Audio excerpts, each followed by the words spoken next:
Mukhang nag-alala si Maris Racal sa status ngayon ng showbiz industry na unti-unting nawawala na ang pagpapahalaga ng mga tunay na may talento dahil mas pipiliin pa din ang mga taong patok na patok sa algorithm ng internet. Kagaya na lang ng mga vloggers na wala namang talento. At sobrang based na sa algorithm.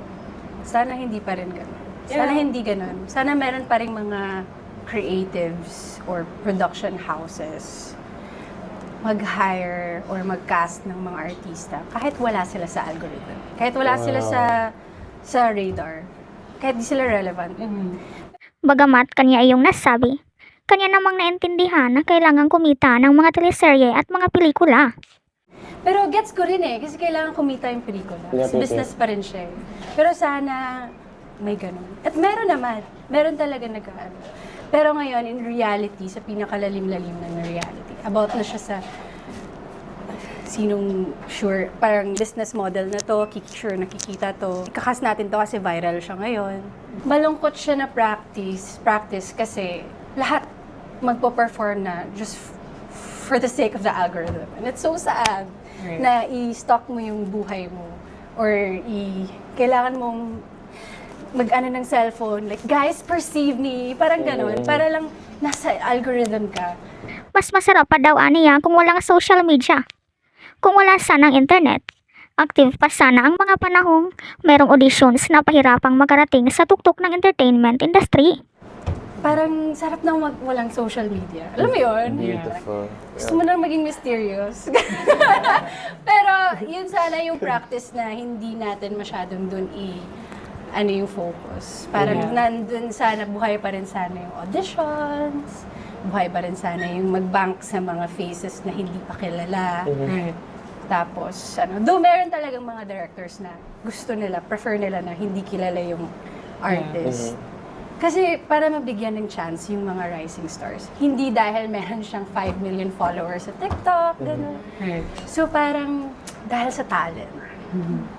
Para matuto yung kids, yung next generation. Kasi pangat siya na practice. Kasi kung nasimulan natin yan, imagine mo yung generation 20 years, 30 years from now. Ano nang ginagawa ng mga bata? Nagpapasikat para, di ba, hindi na authentic yung talent. Kanyang hiniling na sanay kukunin ang ibang hindi pa kilalang mga artistang may tunay na talent. Hindi yung nagiging artista dahil may milyon-milyong followers. Sumang-ayon naman sina Elijah Canlas at Kyla Estrada. Ayon pa kay Maris, maaaring 20 years from now ay lahat ng mga bata magaling na magpasikat sa internet.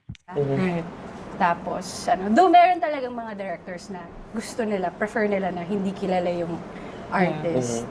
Kasi para mabigyan ng chance yung mga rising stars. Hindi dahil meron siyang 5 million followers sa TikTok, gano'n. So parang dahil sa talent. Para matuto yung kids, yung next generation. Kasi pangat siya na practice. Kasi kung nasimulan natin yan, imagine mo yung generation 20 years, 30 years from now. Ano nang ginagawa ng mga bata? Nagpapasikat para, di ba, hindi na authentic yung talent. Parang gano'n. Beautiful. Yun lang. Yun lang na-realize ko lately. Ganda nun. Sobrang prevalent yan sa times ngayon, no? Yeah, Yan exactly. talaga The how it digital works. Maibinahagi naman si Elijah na naging concern na rin ang Hollywood actor na si Ethan Hawke sa isyong ito. Meron umanong nagsasuggest sa kanya na isali sa karakter ang isang vlogger at hindi siya sumang-ayon. Nagdadalawang isip tuloy si Elijah sa kanyang karera sa showbiz dahil wala siyang maraming followers. Yun lang. Yun lang na-realize ko lately. Ganda nun. Sobrang prevalent yan sa times ngayon, no? Yeah, Yan exactly. talaga The how it digital works. age. Yeah. I mean, I read something like Ethan Hawke said something about yung when people cast, they look at the followers. Yeah, I saw that. That's I think I wild. saw that. That's wild to me. Kasi ako, like, recently lang din ako nagka-following, like pre-pandemic, naka-private talaga ako everywhere. Tapos I don't even post on social media, so I feel like, am I in trouble? Like, is my job in trouble? Kasi I don't have much followers. Tapos parang, Yung mga ganun na. diba? Tapos parang tahimik ka lang sa bahay. Parang, shucks, kailangan ba Mag-TikTok ako. mag-TikTok ako? Yung parang Mag-TikTok. ganun. Yung parang ganun. Parang nakakaano siya ng mentality ng, hindi lang sa amin, like sa lahat ng tao. Totoo naman ang sabi ni Maris, nakakalungkot na ang entertainment industry ay unti-unti nang maglaho dahil kahit sino na lang ay maaari nang maging sikat na hindi na kailangang mag-audition. Ang mga tunay na talento ay hindi na nagiging mahalaga. Ang mga teleserye, telebisyon at pelikula, radyo ay humihina na rin. Kaya't pagdating ng panahon, mawawala na talaga ng kinang ang mga artista. Ang netizens ay may kanya-kanyang sinabi. Marami naman talagang magaling pero kulang sa karisma sa tao or di na hype ang career nila. The likes of Bea, John Lloyd na total package, iba naman usapan. Some naman start with fame but kulang sa talent, di naman nagtatagal. I think that's the dark side of showbiz talaga.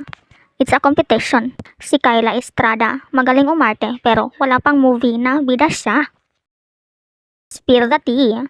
Indeed, in showbiz is business. Kawawa talaga yung magagaling. Pero pag may ambag ka, mapera.